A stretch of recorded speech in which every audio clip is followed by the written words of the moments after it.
ना डरे, सब्सक्राइब करिए स्टोरी विद सरन्या, ताकि आगे जाके ऐसी और भी इंटरेस्टिंग कहानी आप सुन सकें। आज के डिजिटल युग में लोग अंधे के खतरे से अनजान हैं। कुछ काली ताकतें आधुनिक दुनिया में भी अपनी जगह बनाना चाहते हैं। आज की कहानी भी कुछ ऐसी ही है। एक रूहानी घटना है। इंजीनियरिंग कॉलेज में करण नाम का एक लड़का पढ़ता था।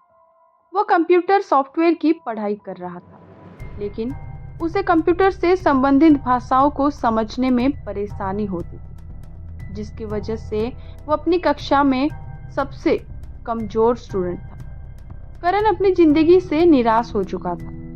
एक दिन करण क्लास में जल्दी पहुंच जाता है और अपने क्लास में अकेला बैठ किताबें पढ़ रहा होता है। तभी क्लास में कुछ लड़के करण को अकेला पाकर परेशान करने लगते हैं। उनसे तंग आकर करण क्लास के बाहर जाना चाहता है, लेकिन वो लड़के उसे खींचकर फर्श पर गिरा देते हैं। उनकी ऐसी हरकतों से करण को बहुत दुख होता है, लेकिन वो कमजोर है, इसलिए किसी का जवाब नहीं दे सकता।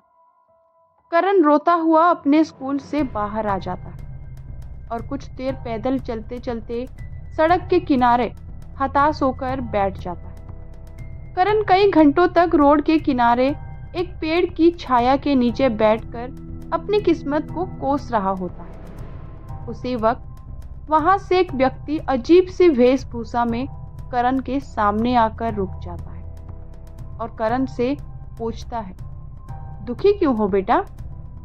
लेकिन करण उसकी बात का कोई जवाब नहीं देता। वो व्यक्ति अपनी पोटली से एक लिफाफा निकालकर करण के हाथ में दे देता है और कहता है, जा बेटा, अब तेरी दुनिया तेरे कब्जे में होगी, और वहां से चला जाता है।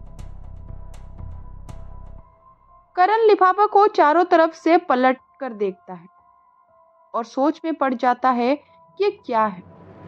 और जैसे ही वो लिफाफा खोल कर देखता है तो उसके अंदर एक कंप्यूटर सॉफ्टवेयर प्रोग्राम की कोडिंग लिखी होती है। करण कंप्यूटर सॉफ्टवेयर के बारे में पढ़ाई कर रहा था, इसलिए उसे समझ में आ जाता है कि ये एक सॉफ्टवेयर प्रोग्राम है।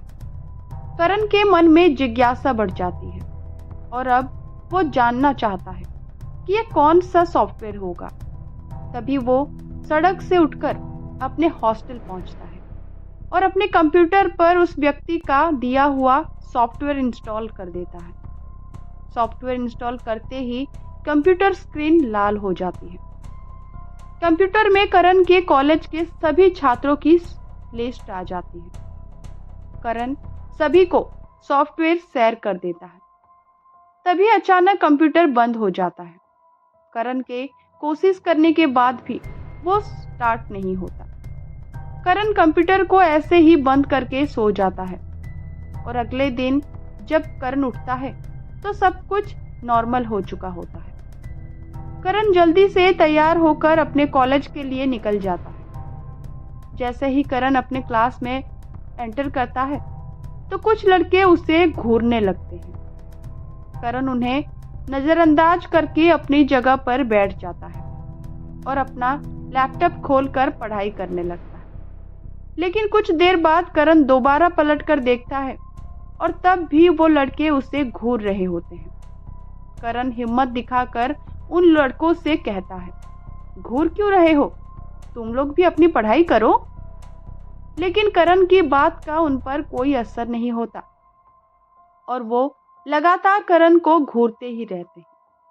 करण अपनी कंप्यूटर स्क्रीन पर देखता है तो उसे उन्हीं लड़कों के नाम दिखाई देते हैं जो उसे घूर रहे होते हैं, और उनके नाम के सामने डिजिटल इंस्ट्रक्शन दिए होते हैं। और जैसे ही करण कंप्यूटर ऑप्शन एक्टिवेट करता है, वो सारे लड़के करण के कंट्रोल में आ जाते हैं। लेकिन करण इस बात से अनजान होता है। उसे नहीं पता चलता कि वो वेब ट्रैप सॉफ्टवेयर को इंस्टॉल कर चुका है, जिसकी वजह से वो किसी भी व्यक्ति को मानसिक तौर पर अपने सॉफ्टवेयर में कैद कर सकता था और वो अपनी मर्जी से किसी को भी सिग्नल देकर चला सकता था।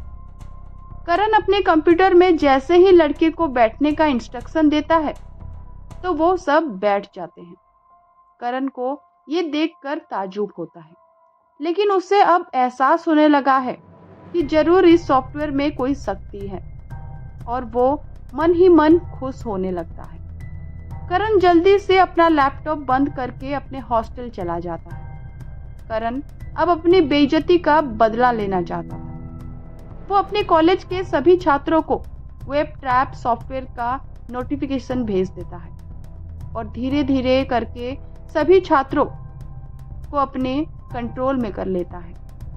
कॉलेज मैनेजमेंट को छात्र की ऐसी हालत देखकर अजीब लगता है और वो सभी की काउंसलिंग करने के लिए एक सेमिनार आयोजित करते हैं। करण भी सेमिनार में पहुंचता है, लेकिन उसे अब अपनी ताकत पता चल चुकी होती है और वो सभी को परेशान करने के लिए सेमिनार पहुंच जाता है। करण अपना लैपटॉप खोलकर सॉफ्टवेयर एक्टिवेट कर देता है